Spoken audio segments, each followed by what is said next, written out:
Estudando o Evangelho segundo o Espiritismo. Um estudo sequencial da obra O Evangelho segundo o Espiritismo de Allan Kardec. Essa é a nossa forma de transmitir esperança, conhecimento e alegria.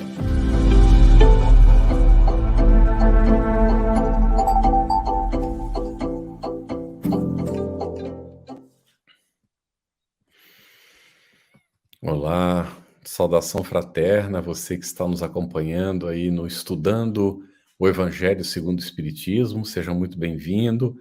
Prepare aí suas perguntas, esperamos que você tenha lido o trecho para acompanhar. E as nossas boas-vindas aqui a Luziane Bahia, nossa parceira nessa atividade, e também ao nosso querido Simão Pedro, que está conosco, e também a Ana Carolina, e as nossas intérpretes para Libras, Eliane e a Tainã, que são do GES. Nosso agradecimento profundo aí pelo apoio nessa interpretação. E o Simão Pedro membro da Sociedade Espírita Casa do Caminho, de Patrocínio, Minas Gerais, e a Ana Carolina é trabalhadora da Federação Espírita Catarinense. Os nossos agradecimentos também aos nossos parceiros de transmissão, né, Lu? Isso mesmo, Carlos, boa noite a Simão, a Ana Carolina, as nossas parceiras queridas, intérpretes para Libra, todos vocês que estão aqui chegando, já deixando a sua mensagem, os cumprimentos, dizendo de onde são. Esse espaço é nosso para construção de comentários, perguntas. Aproveitemos os nossos convidados tão estudiosos para que façamos as nossas perguntas. E hoje o nosso estudo está no 3º capítulo do Evangelho segundo o Espiritismo. Tem por título Há muitas moradas na casa de meu Pai, e os trechos que vamos estudar hoje: diferentes estados da alma na erraticidade, diferentes categorias de mundos habitados, destinação da terra, causa das misérias humanas.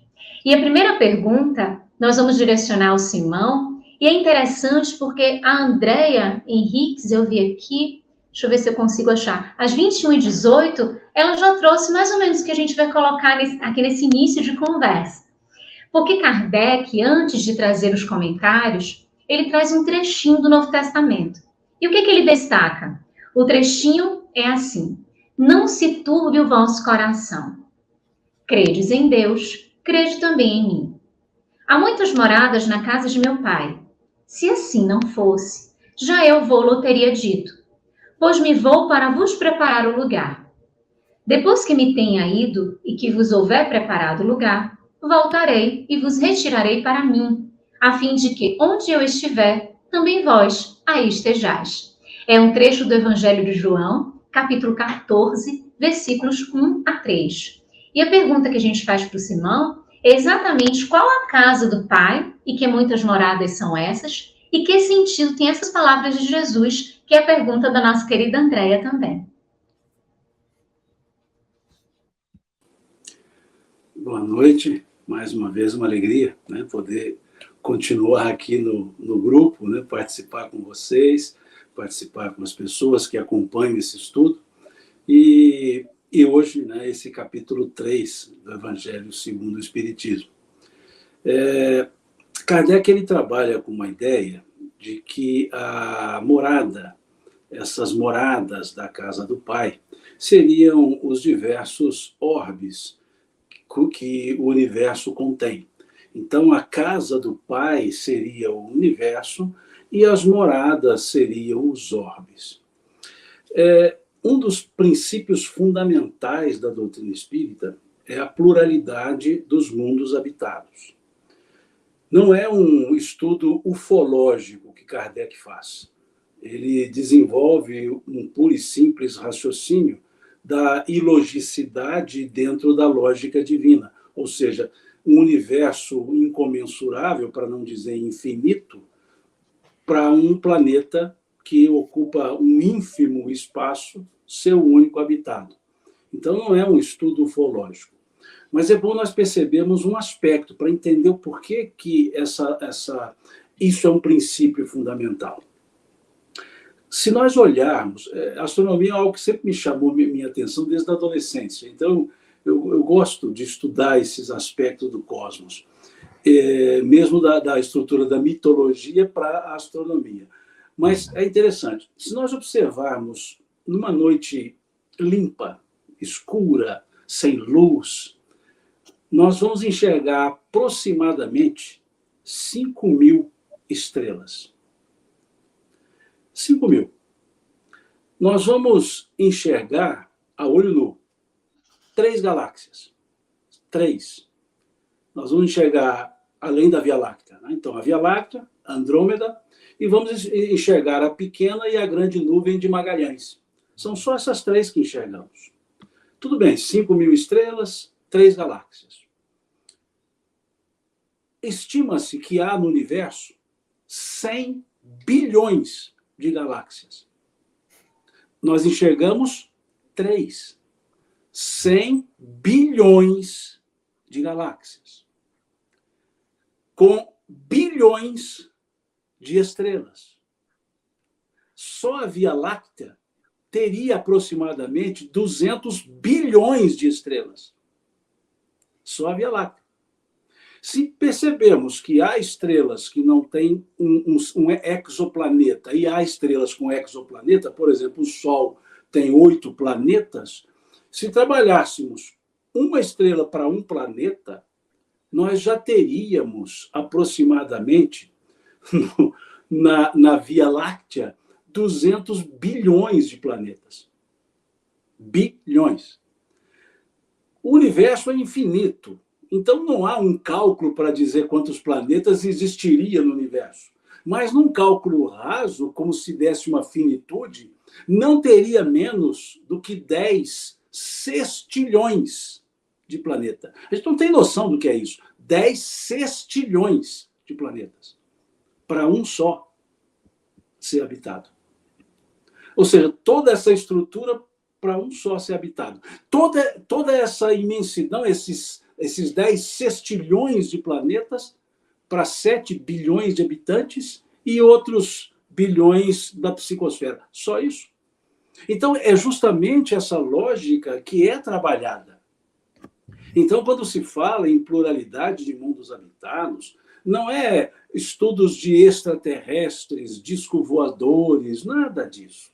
É pura e simplesmente Deus nada cria sem utilidade. Então, em tudo há uma utilidade. E aí é que Kardec vai trabalhar a ideia dessa casa do Pai ser o universo. E aí nós podemos imaginar um pouco a ideia de uma grandeza para Deus. Se o universo é infinito e Deus está no universo inteiro, então dá para entender essa dificuldade para a concepção sobre Deus. Então, essa seria a casa do Pai. E as moradas seriam esses sextilhões de planetas. E Kardec vai dizer, logo nesse item 2, ele vai dizer que todos são planetas que teriam possibilidade de habitação. Possibilidade.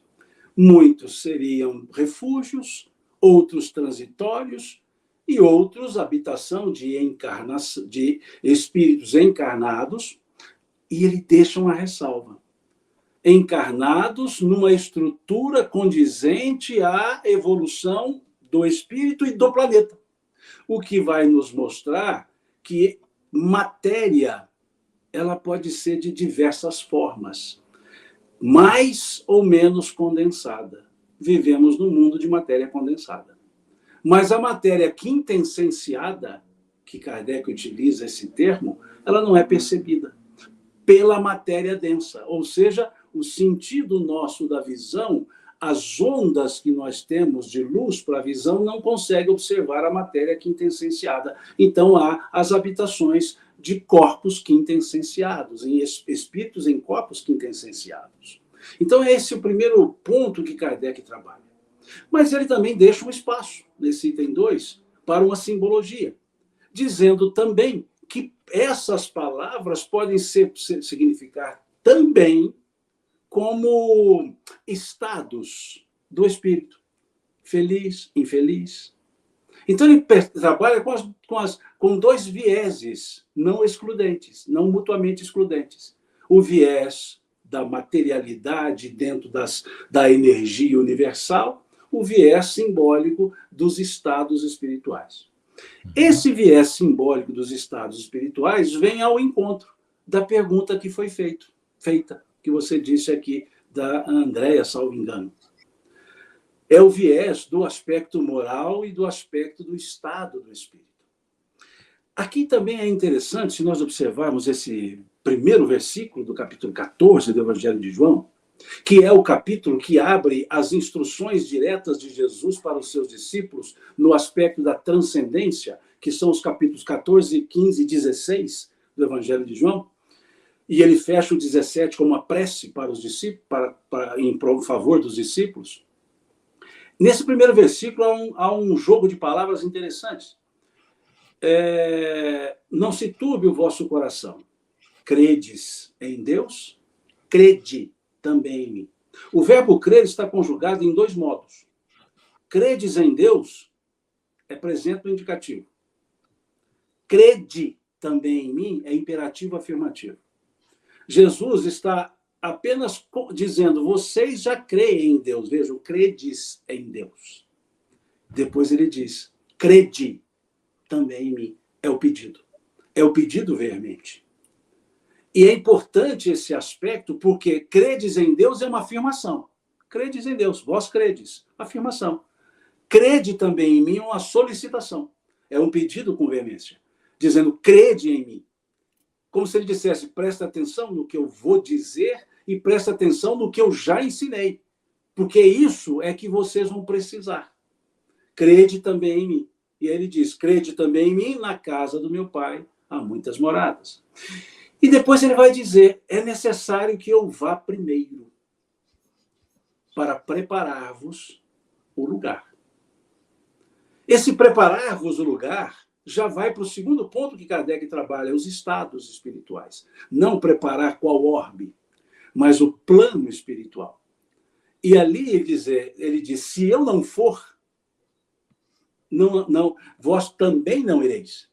E aí ele arremata dizendo, para que eu onde estiver, vós estareis também. Mostrando o aspecto que esse voltar é o mesmo que à frente nós veremos não, se continuar lendo o capítulo 14 de João, veria ele dizer, não vos deixareis órfãos, voltarei para vós. Esse voltar não é o voltar para a terra, não é encarnar, é o voltar-se para, estar para, ir para. Que se nós observarmos nos contos e nas histórias trazidas por Humberto de Campos, trazidas por Emmanuel, nós veremos que Jesus buscou cada um dos discípulos. Ele pessoalmente os recebe. Se olharmos lá Maria, naquele belíssima história lá de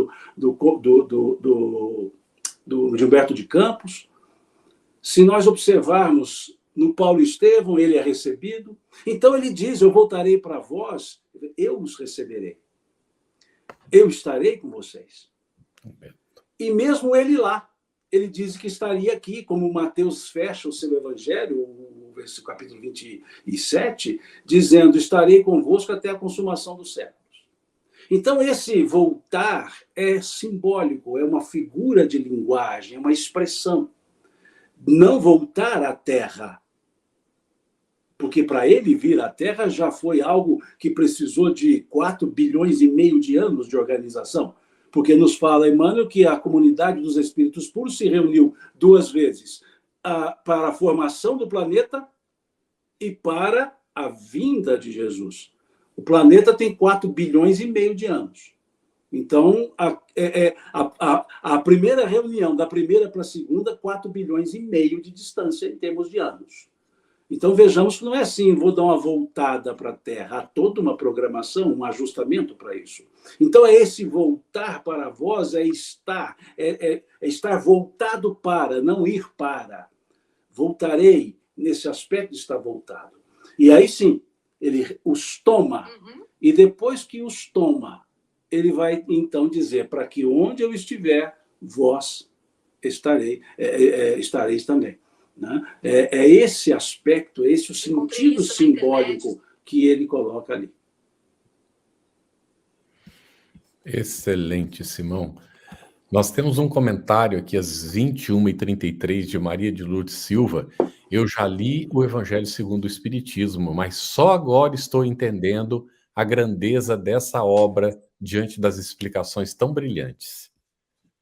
Muito bem, Ana Carolina, no item 3 desse tópico que nós estamos estudando, os Espíritos ensinam que as condições dos mundos são muito diferentes. O que caracteriza os mundos inferiores e os mundos superiores, consoante o estado moral dos seus habitantes e a influência da matéria sobre eles?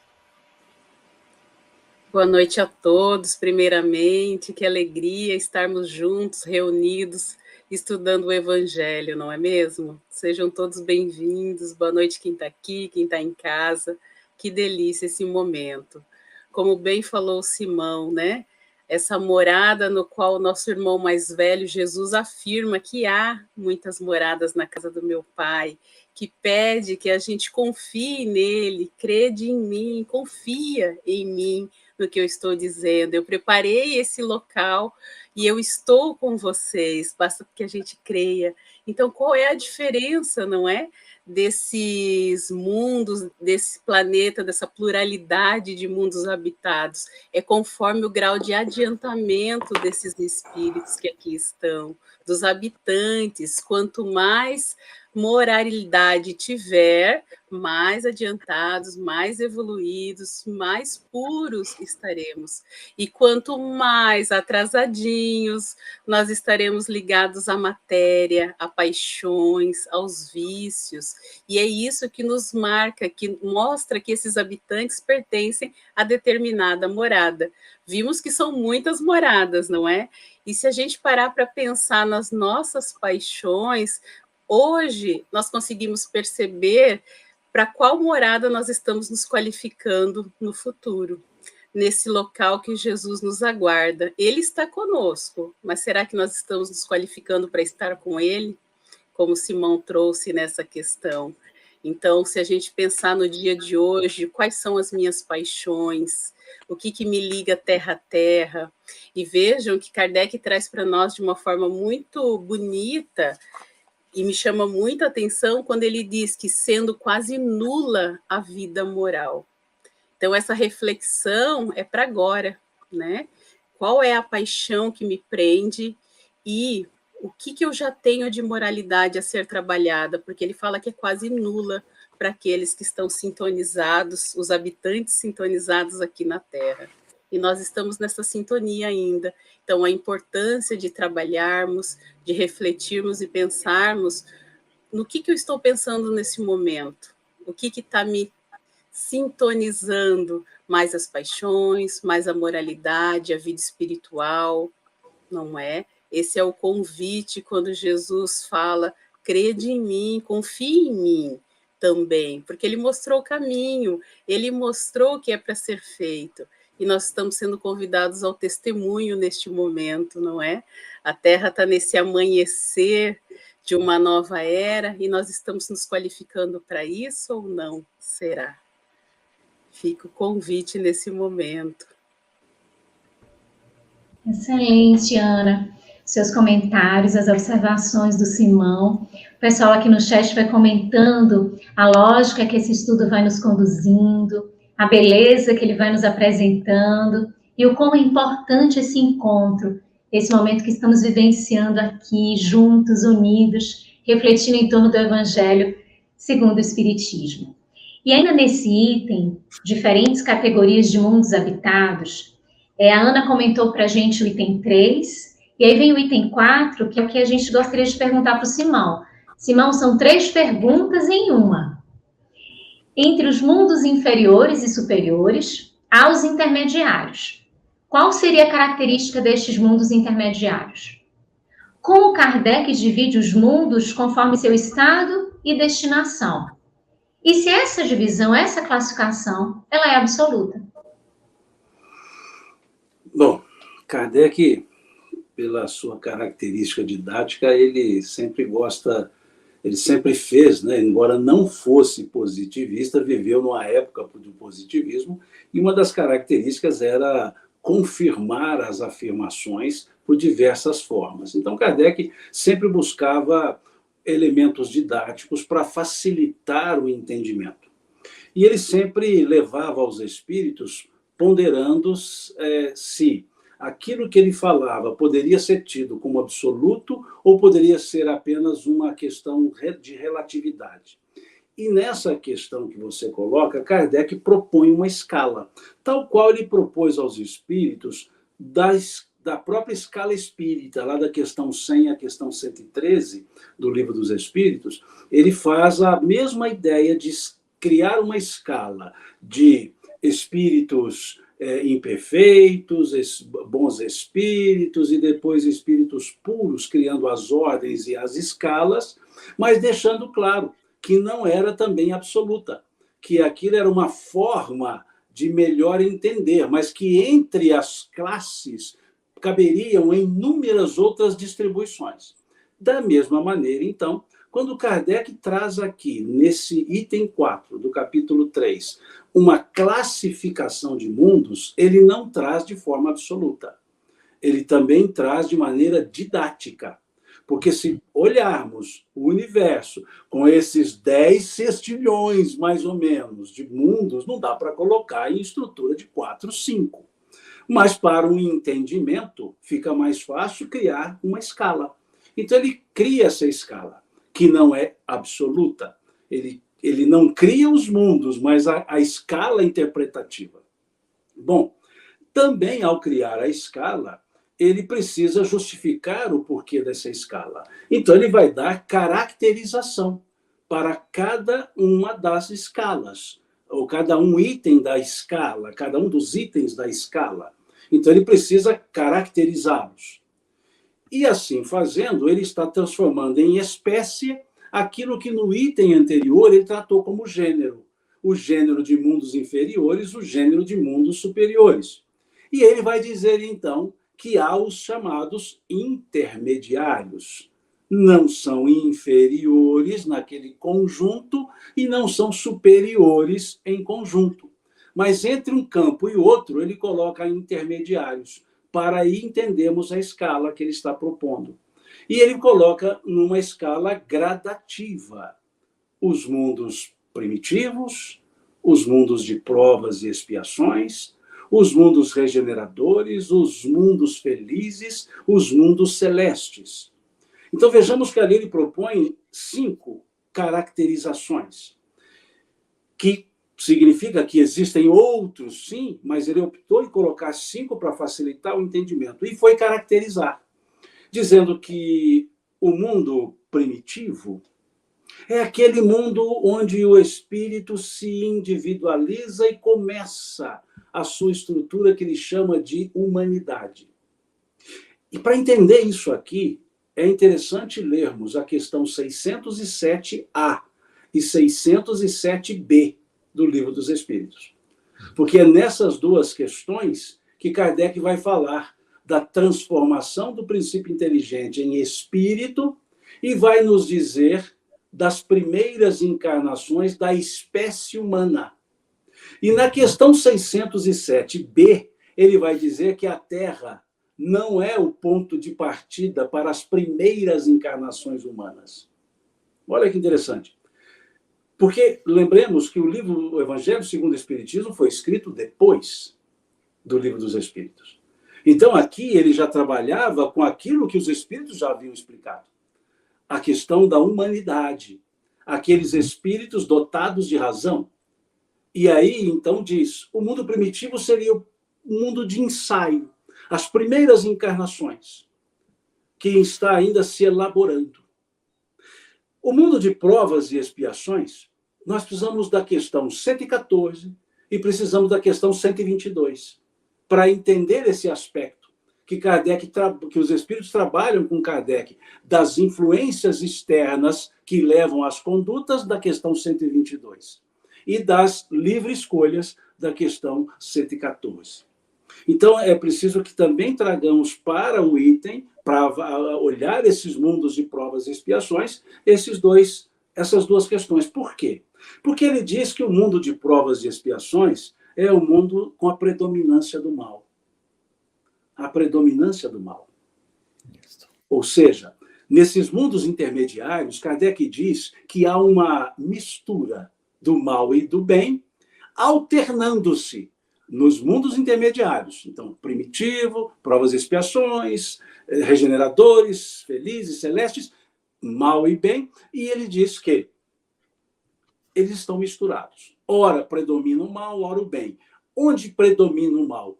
Mundos de provas e expiações. E ele diz, não bem à frente, mas só para entendermos, que a Terra estaria classificada nesse conjunto de provas e expiações. E aí nós entendemos uma pergunta que Kardec faz, a questão 932 do Livro dos Espíritos, quando ele pergunta por que no mundo frequentemente os maus sobrepujam os bons em influência. E eles respondem, pela fraqueza dos bons. Os maus são audaciosos, os bons são tímidos. Quando quiserem, dominarão. O que é a predominância do mal? É a predominância dos malévolos? Não. Porque se olharmos os malévolos, é em número pequeno que temos na Terra. Mas se olharmos os bons, também é em número pequeno que temos na Terra. E o que temos, então, na Terra? A maioria. Os que não fazem o mal. A maioria não faz o mal. Só que tem um detalhe. Se olharmos o artigo 7º do capítulo 7, também, do livro Céu e Inferno, Código Penal da Vida Futura, se olharmos a questão 1019 do Livro dos Espíritos, e se olharmos o capítulo 3 do livro A Gênese, nós veremos que o mal é ausência de bem.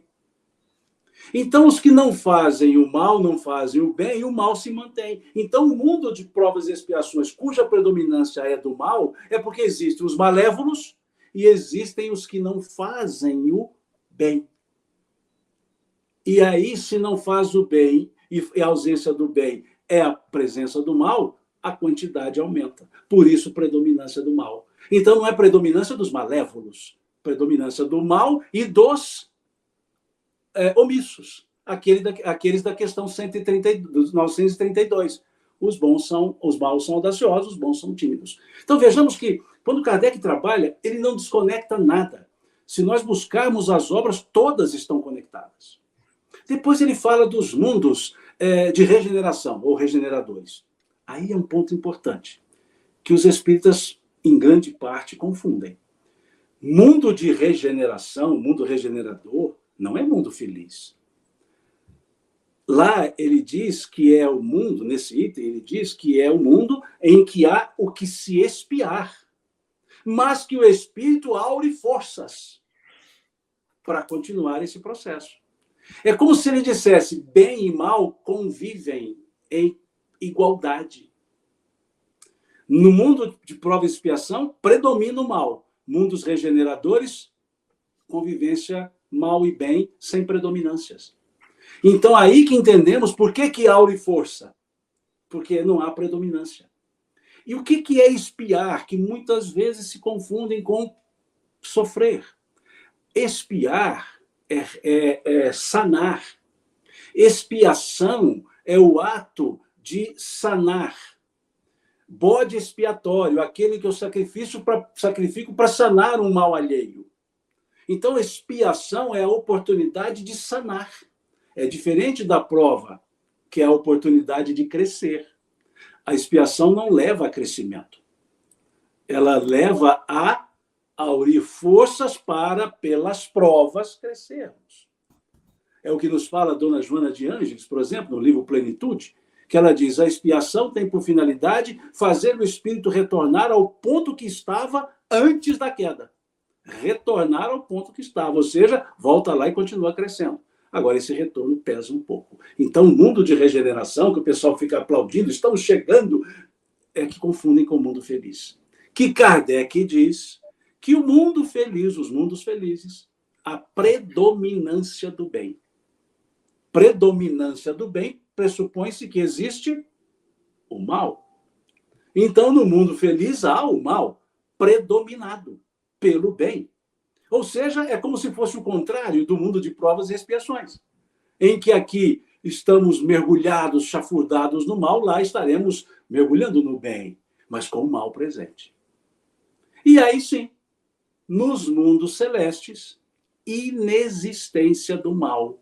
E por que inexistência do mal? Porque os espíritos todos praticam o bem. Então, esse mundo celeste seria o superior, aquele mundo primitivo seria o inferior. E os dois mundos, os três mundos, prova e expiações, regeneradores e felizes, os intermediários. Veja como Kardec é muito tranquilo, ele faz tudo isso num parágrafo. Ele explica tudo isso num parágrafo. É uma capacidade de concisão que ele tem notável. Característica dos espíritos superiores, né, Simão? É, em poucas exatamente. palavras, passam um conteúdo impressionante. O que já mostra que eu não sou nada superior, porque eu falo demais. Ok, tá excelente, Simão. Aqui, olha o que acontece. O Ricardo Mendes, às 21h55, ele perguntou, e o Simão acabou de responder, só vamos apresentar a pergunta, mas ela está respondida. No mundo de regeneração, ainda o bem não sobrepujará o mal. A única diferença é que nele devemos extrair novas forças. Não parece muito diferente do mundo de provas e expiações. Pode explicar melhor? O Simão acabou de fazer isso, né? Explicou direitinho. Aí, se tiver mais algum comentário, é tranquilo. Aqui tinha também um comentário da Silva Braseiro. Ela disse assim, às 21h50, interessante que eu preparo perguntas e elas são respondidas antes que eu as faça. A respeito do eu voltarei, era uma delas, né? E o professor Simão já respondeu. Então, foi concomitante agora também a pergunta que foi feita, não é? E o Simão já estava respondendo. Ana, vamos ali para o item 5, e os espíritos que encarnam em um mundo estão presos a ele indefinidamente, realizando nele todas as fases do seu progresso? Será que é assim que acontece? Não, não é assim que acontece. Eles não estão ali indefinidamente e não vão ficar ali sempre, né? Como foi dito agora nessa construção que nós estamos vindo das várias moradas, nós vamos passar por todas essas moradas. E se nós estamos aqui já na Terra, é porque nós já temos uma bagagem para viver aqui. Nós já viemos de outra morada. Então, essa não será a primeira e também não será a última. E aqui nós temos oportunidades de aprendizado. É como na escola, não é? Nós não vamos estar sempre na segunda série. Nós vamos aprender, saímos do prézinho, vamos aprendendo, nos capacitando para ir para a terceira série, não é assim que é na escola? Então, estar nesse planeta, estar nesta casa também é assim. E nós fazemos isso também com a nossa morada mental, de sentimentos, de pensamentos, nós vamos nos capacitando, vamos ampliando o nosso olhar para que a gente possa, de fato, estar neste mundo em que haja mais o bem do que o mal, como trouxe agora o Simão, e que a gente escolha isso, porque não fazê-lo também é contribuir com o mal. Então, nós vamos nos capacitando para mudar de fases, de moradas, então passaremos por várias, não será uma só, e estaremos aprendendo em vários momentos. A oportunidade de agora é aprender nessa, não é? E que a gente possa fazer esse balanço de não faço mal, mas eu faço bem, como eu estou contribuindo com esse planeta. E vejam que se há outras moradas, como nós estamos falando, que nós vamos aprender, a Terra, essa beleza de fauna, de flora, e há algo melhor.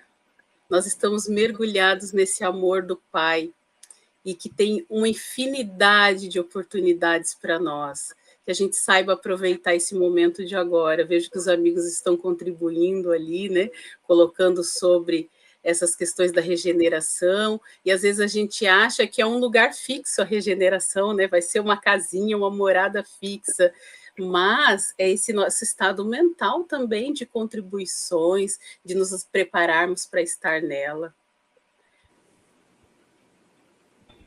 Excelente, Ana.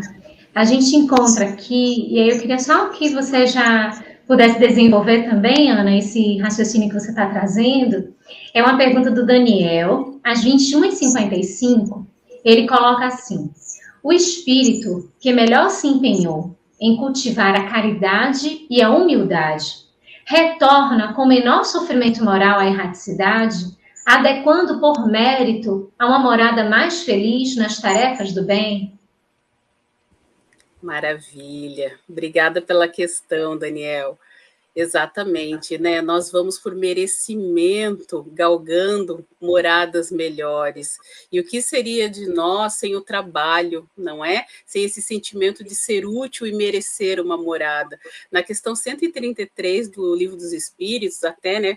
É importante que a gente estude o Evangelho junto com o Livro dos Espíritos, faça essa leitura em conjunto para aprofundar, já que o Livro dos Espíritos são perguntas e respostas e o Evangelho nos abre para mais reflexões e a gente fundamenta no Livro dos Espíritos. E lá na 133, Kardec vai perguntar e os Espíritos vão nos falar justamente isso, né? Que à medida que nós vamos aprendendo, vamos fazendo por merecer, nós vamos sim conquistando ambientes e locais melhores, moralmente e espiritualmente falando. Então, a escolha do mal é por ignorância, não é? Nós escolhemos o mal por ignorância, mas aqueles que escolhem o bem, através desse merecimento de escolha, vão evoluir mais rapidamente. Então, vejam que são escolhas nossas.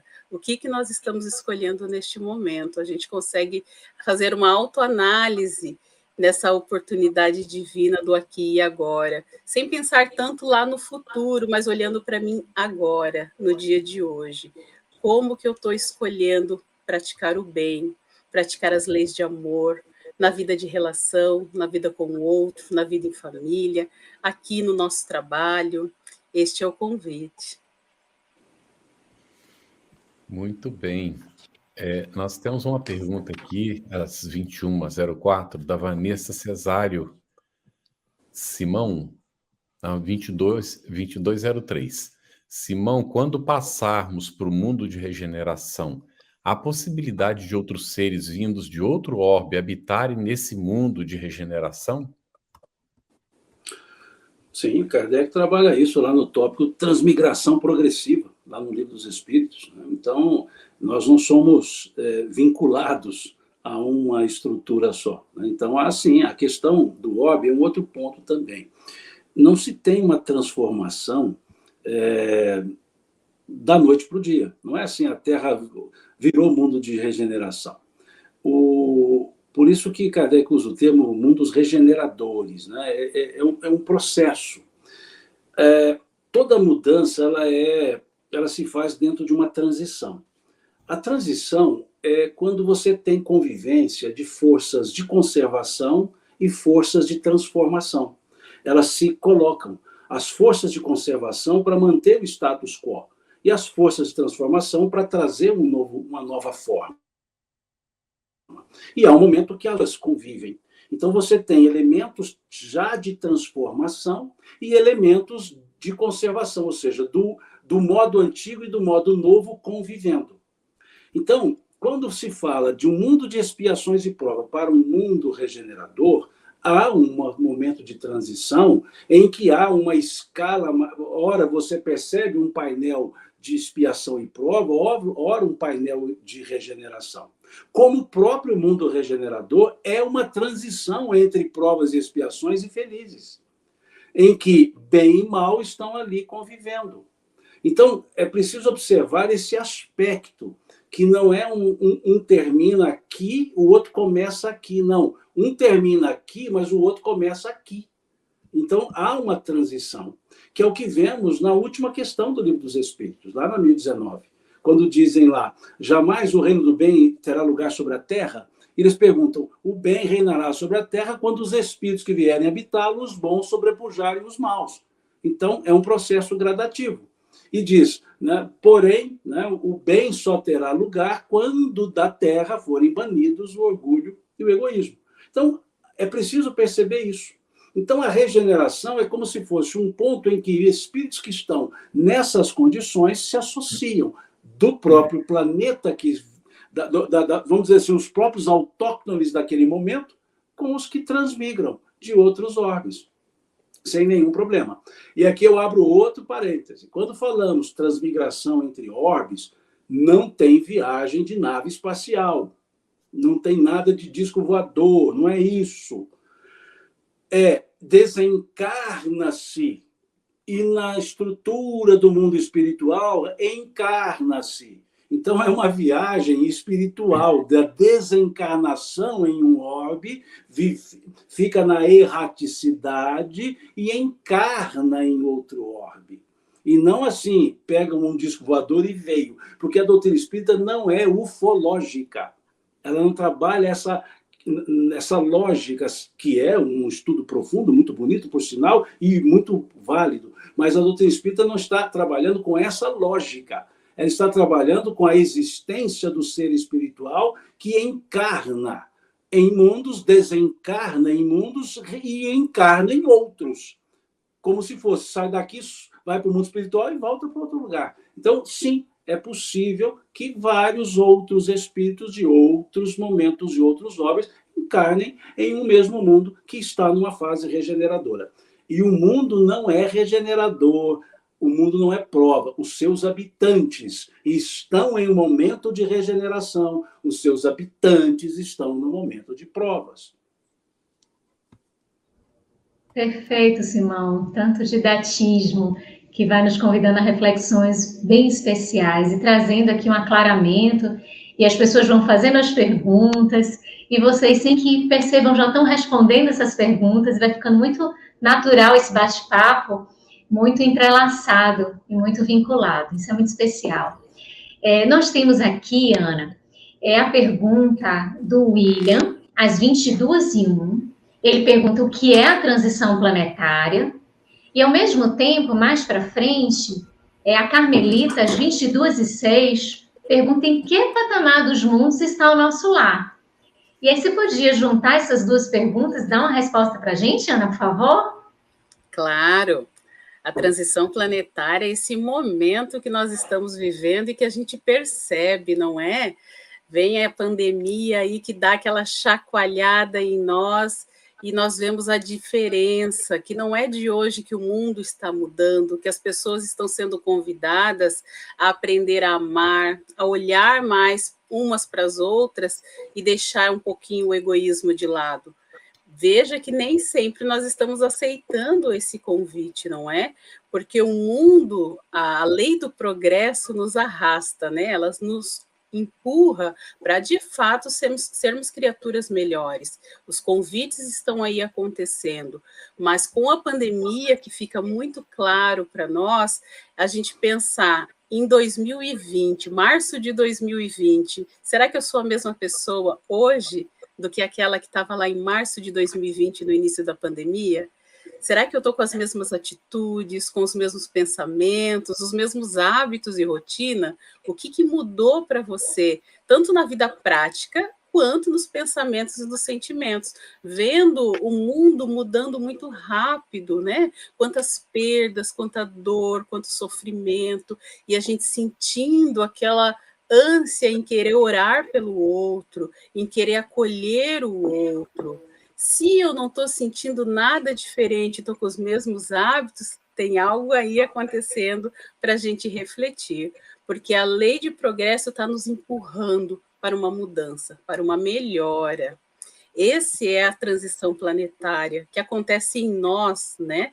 Nesse convite em que Jesus testemunhou e nos convida a testemunhar dia a dia. E aí ela pergunta, a nossa outra irmã, né, pergunta sobre o nosso lar. Tantos espíritas falam, né, quando eu desencarnar, eu quero ir para o nosso lar. As notícias que nós temos que o nosso lar fica no umbral, não é? O nosso lar não é uma morada tão distante daqui.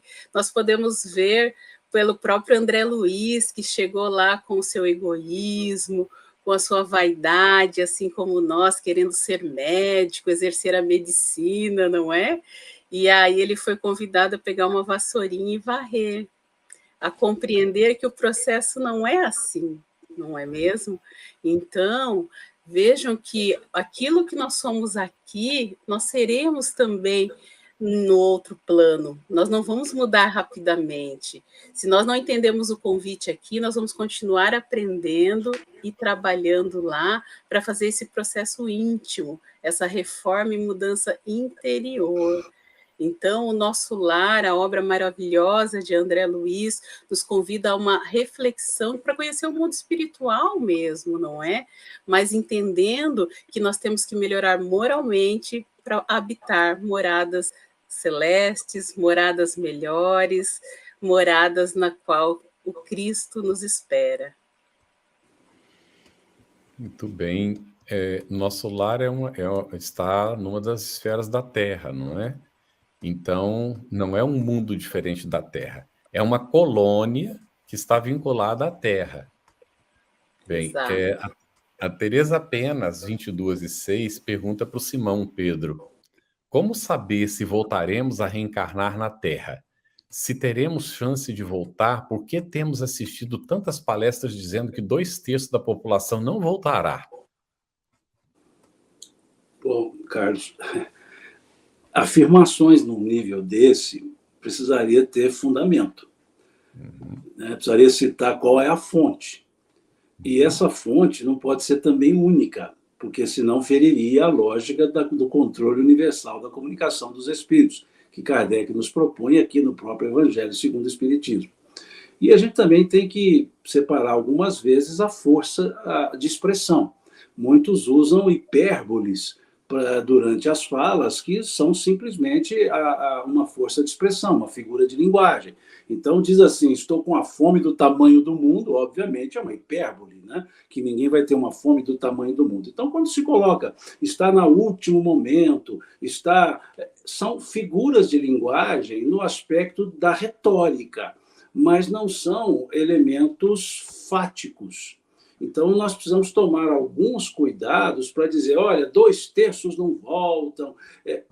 Vamos com cautela. Por exemplo, muitos colocam da pandemia. Agora a pandemia é entrando para a regeneração. Quem estava encarnado em 1917, 1918, falou a mesma coisa, porque tinha uma pandemia. Tínhamos a gripe espanhola. Então, naquela época, disseram a mesma coisa? Agora chegou a regeneração, veja, a gripe espanhola. Será que lá na Idade Média também disseram a mesma coisa com relação à peste bubônica? Né? A peste negra, na época chamada, a peste bubônica? Será que disseram também isso? Agora chegou, tá vendo? Está acabando. Porque quem está no momento sempre acha que é o momento. Então é preciso que a gente tenha algumas parcimônias, seja mais parcimonioso para fazer essas análises. Então, nós podemos retornar à Terra? Sim, por que não? Nós podemos... Como saber se vamos retornar ou não? O ideal é se nós já soubéssemos que não precisaríamos retornar, mas nós sabemos o que fazer para não precisar ficar retornando demais. É só começar a fazer, que aí a gente não retorna demais. Né? Mas, enquanto tivermos ainda orgulho e egoísmo na Terra, significa que estamos ali um pouco sintonizados. Né? Então, eu creio que nós ainda podemos voltar aqui algumas vezes. E vem um outro aspecto. Lá na questão 1019, Kardec explica-nos essa transformação. Lá, Kardec não, né? Os espíritos explicam a Kardec. Lá eles dizem assim, que a Terra se transformará pela encarnação de espíritos melhores e que as almas dos maus, que a morte ceifa todos os dias, para ela não mais retornarão. Então, veja que é um processo natural. Não tem aquele momento, olha, vou tirar uma turma aqui. Não. Naturalmente vai saindo. Aí um não volta. Quais não voltam? E lá ele explica. Os espíritos explicam. Aqueles que pudessem retardar a marcha. Então, vamos olhar o nosso comportamento. Nós somos da turma do contra por ser contra? Nós somos da turma da refratariedade? Se eu sou a pessoa da refratariedade, eu estou um candidato a caminhar para o outro lado. Agora, a gente erra, mas não refratário. Então, é preciso observar isso. nós precisamos observar que aqui na Terra, o que nós chamamos de virtude é uma virtude para mundos expiatórios, mas uma virtude para mundos felizes é diferente. E o apóstolo Paulo nos ensina isso. O apóstolo Paulo em espírito. Lá no capítulo 15, aliás, aqui no capítulo 15 do Evangelho segundo o Espiritismo, que a única mensagem que tem lá, a única instrução dos Espíritos é essa mensagem, só tem uma instrução, que é do apóstolo Paulo. E no final do primeiro parágrafo, ele nos mostra o que é uma virtude de um mundo de expiação e o que é uma virtude do mundo feliz. Ele chama de virtude negativa e virtude ativa. Então ele diz assim, não basta, no finalzinho do primeiro parágrafo, não basta ter uma virtude negativa, é preciso uma virtude ativa. Portanto, para fazer o bem, é necessária a ação da vontade. Veja, fazer o bem, virtude ativa. Para não fazer o mal, virtude negativa. Para não fazer o mal, bastam frequentemente a inércia e a negligência. Então, para nós aqui, não fazer o mal é como se fosse uma virtude. Mas ela é negativa, uma virtude negativa, ou seja, o não fazer. E o que se pede é uma virtude ativa, fazer. Então, a virtude ativa é fazer o bem. A virtude negativa é não fazer o mal. Para o mundo que estamos, tá razoável não fazer o mal, mas para chegar no feliz é preciso fazer o bem. Então, quando chegarmos nesse momento de aurir forças, se nós estamos alimentando as virtudes negativas, não temos estrutura para continuar na marcha com o planeta. Aí sim, outro lado, para outros rumos. Se estamos na busca da virtude ativa, temos a condição, o diapasão, para seguir nesse mundo. Então, os sinais, os Espíritos foram nos dando. Eu sempre digo, é só dar uma lida. Está lá, claro. E não precisa muito. Eles sempre explicam em pedaços pequenos de trechos. A gente não precisa ficar lendo trocentos livros. Eles explicam em pedaços pequenos nos trechos. A gente é que precisa, na linguagem de Jesus, ter olhos de ver. Que aí fica fácil. E a gente evita fazer conjectura, principalmente sem os fundamentos para as afirmações.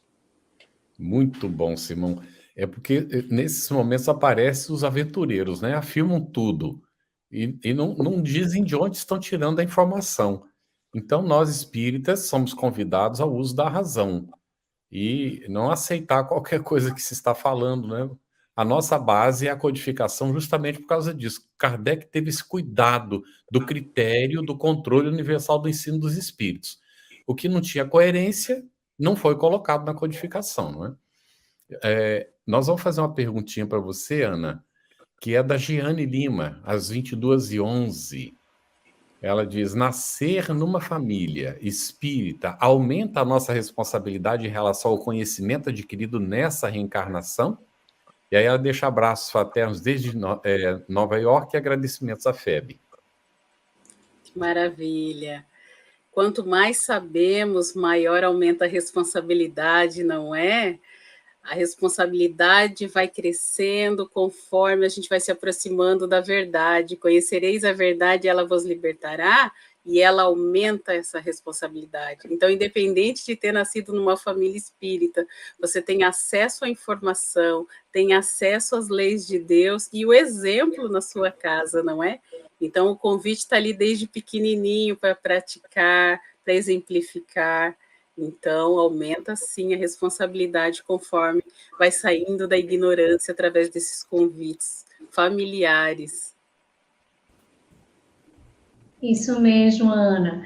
Dando continuidade aqui, a gente vai para o item 6, que tem por título Destinação da Terra, Causa das Misérias Humanas. E aí o Simão, quando ele estava lá comentando no item 4, ele começou a falar um pouquinho sobre essa questão da espécie humana. E a gente queria pedir ao Simão que ele desenvolvesse um pouco mais.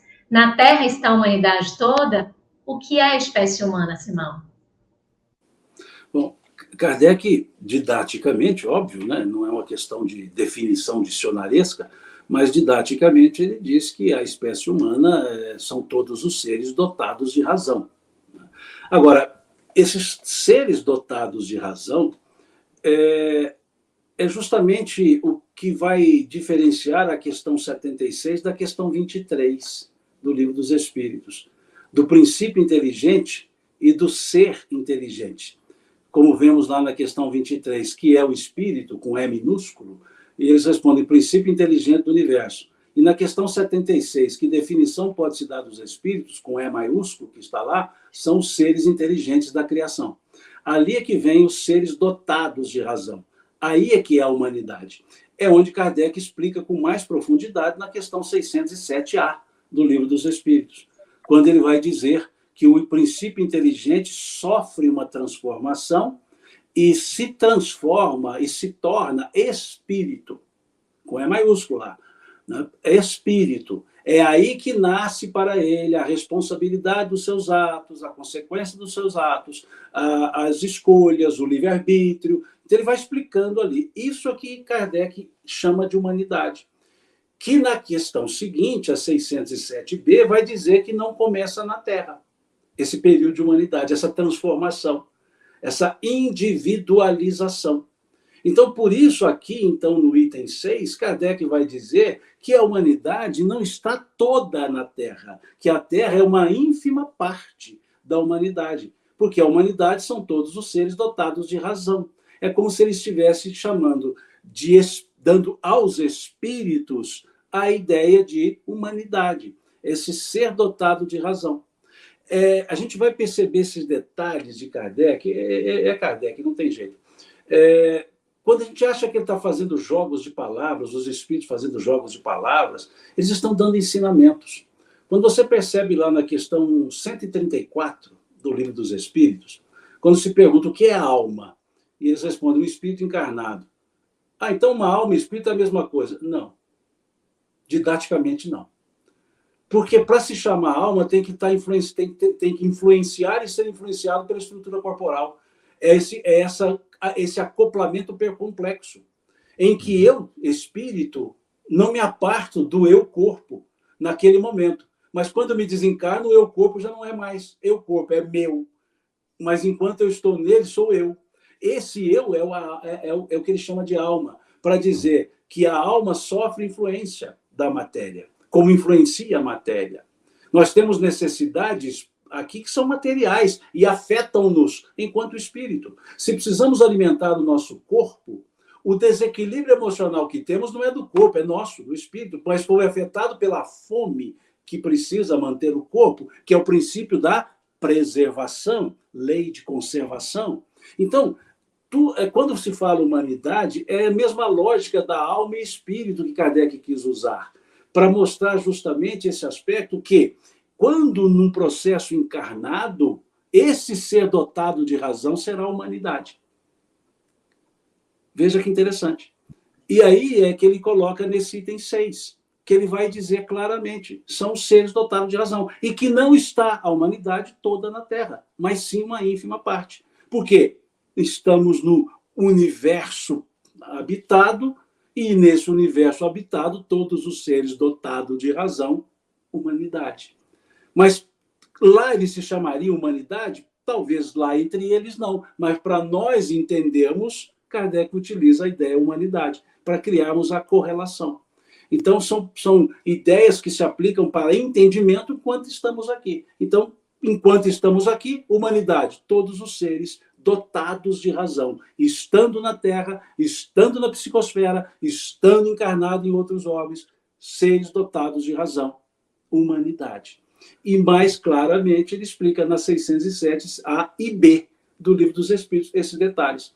Então, olha que interessante, numa frase, né, de Kardec, aqui no Evangelho, nós temos 4 questões do Livro dos Espíritos, 23, 76, 607A, 607B, que vai clarear bem o que ele coloca aqui nos 3 parágrafos, nas 3 linhas. Eu falo que é só Kardec. Quando a gente começa a perceber isso, a gente fala, 13 anos que esse homem trabalhou, nós não conseguimos estudar em 13 anos. O tempo que ele levou para escrever, não dá para a gente estudar no mesmo tempo. Olha quanto trabalho ele desenvolveu para nós. É impressionante isso, né, Simão? Porque em um ano, lendo umas 20 páginas, mais ou menos por dia, a gente lê a codificação. Agora, estudar a codificação, de fato... Agora, imagina quem escreveu. A gente para tentar entender. E quem teve que entender para depois escrever? E fez isso em 13 anos. É impressionante, realmente, né? Impressionante. É por isso que eu digo, eu sou muito agradecido por ter tido, hoje conhecer o Espiritismo foi codificado por um espírito desse nível, né? De fato, é algo impressionante. E, Ana, ali no item 7, Kardec faz uma afirmativa, não é? E a pergunta é essa: por que Kardec afirma que na Terra as aflições sobrepujam os prazeres?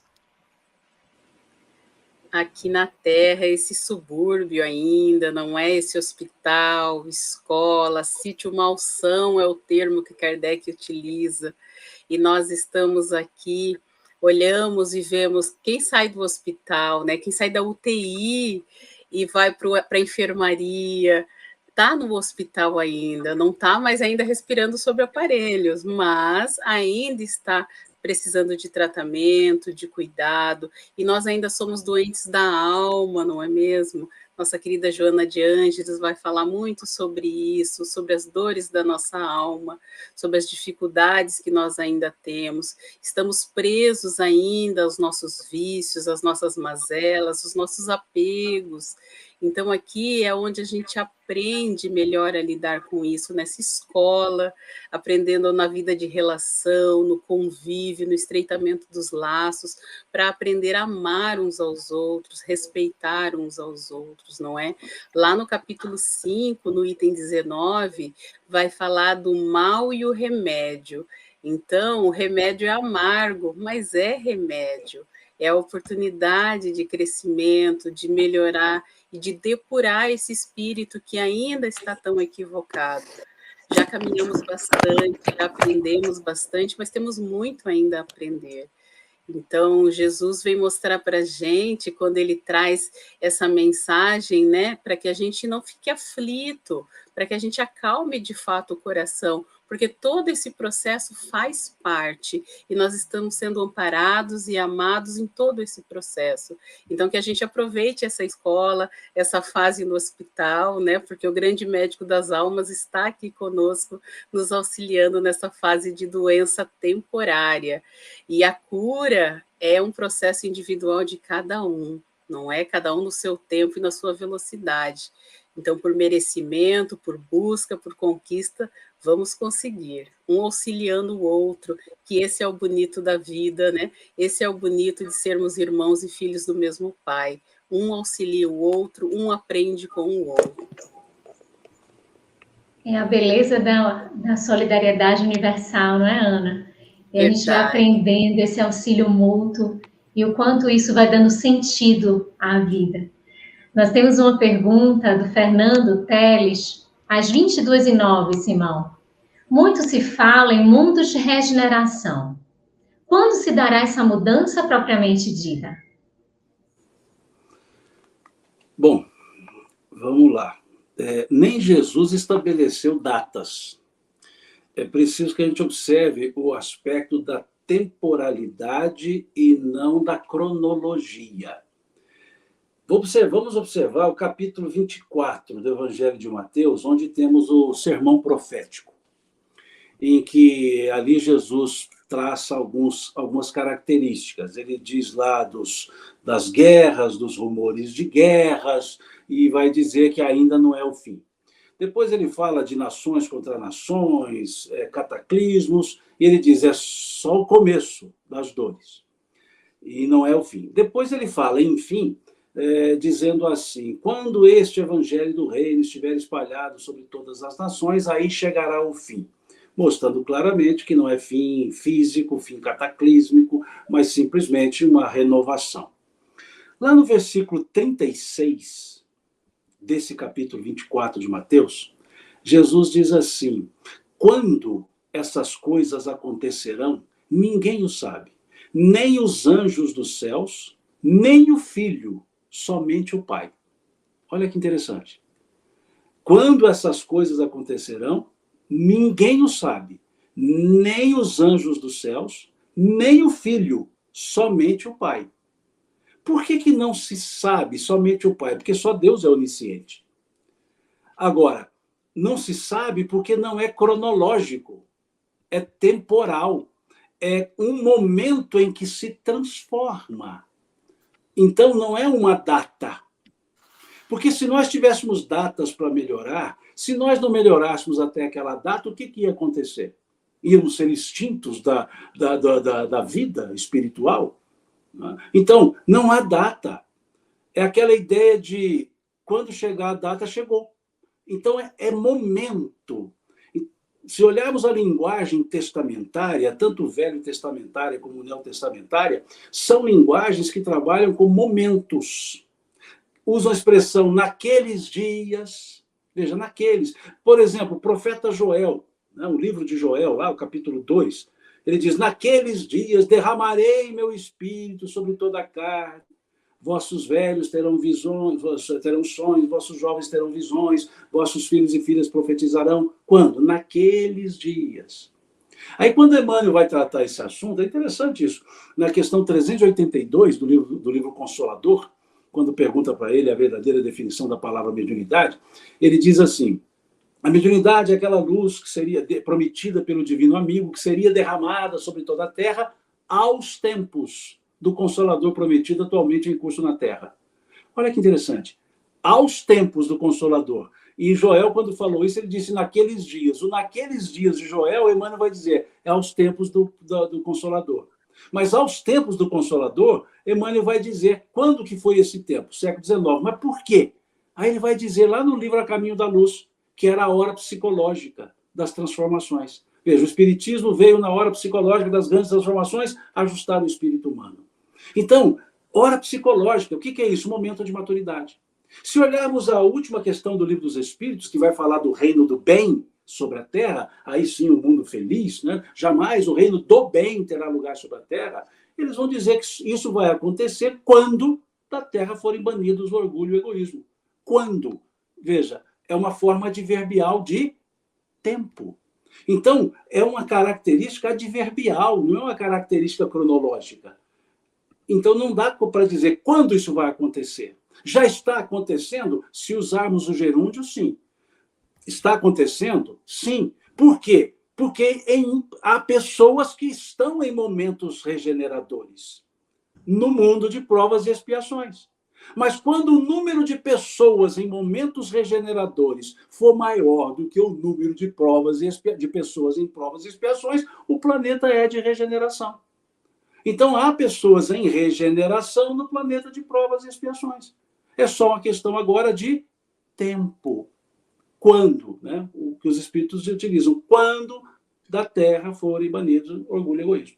Então, quando se vem datas específicas, tomemos um pouco de cuidado, porque tudo depende de um estado de maturidade. Por isso, Jesus dizer nem o filho, porque depende da transformação das pessoas. Ele não vai transformar ninguém. As pessoas se transformam a partir dos ensinos dele, mas é um processo de autotransformação. E aí, cada um vai ter o seu tempo, cada um tem o seu momento. Até na pergunta 115 do Livro dos Espíritos, quando se perguntou, 116, quando se perguntou se haverá espíritos que permanecerão para sempre nas camadas inferiores da evolução, eles disseram, não, todos os espíritos evoluirão, todos, mas cada um num tempo. Então, é essa a situação. Por isso é assim, delicado quando alguém cita uma data. É um pouco delicado, porque nem Jesus quis dar uma data. E agora tem uma turma aí que gosta de colocar data. Aí fica um pouco difícil. Excelente, Simão.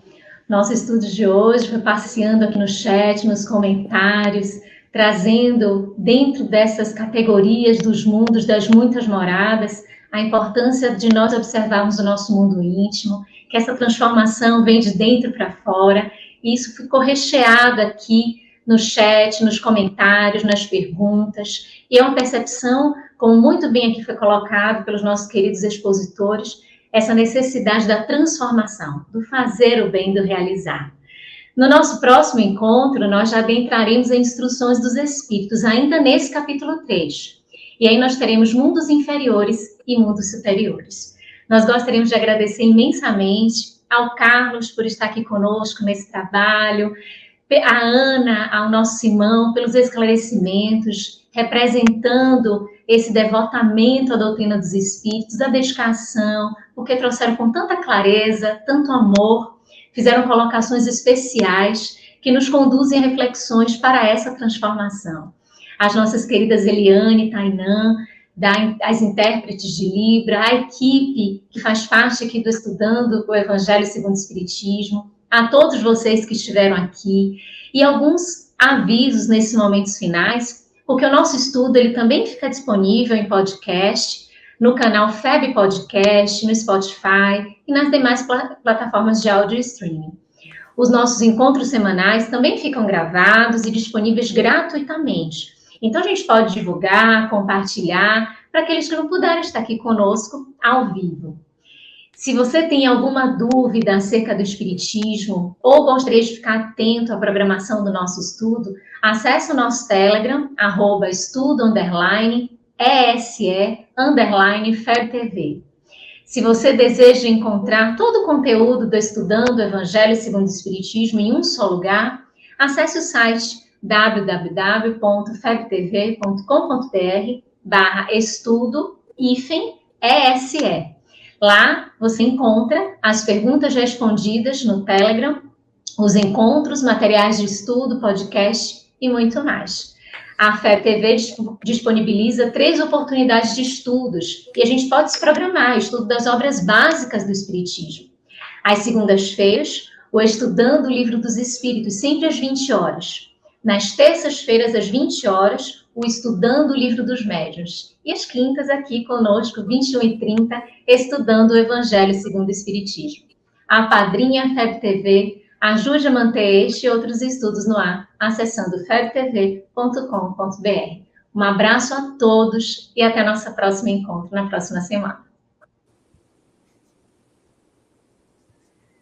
Estudando o Evangelho segundo o Espiritismo. Um estudo sequencial da obra O Evangelho segundo o Espiritismo de Allan Kardec. Essa é a nossa forma de transmitir esperança, conhecimento e alegria.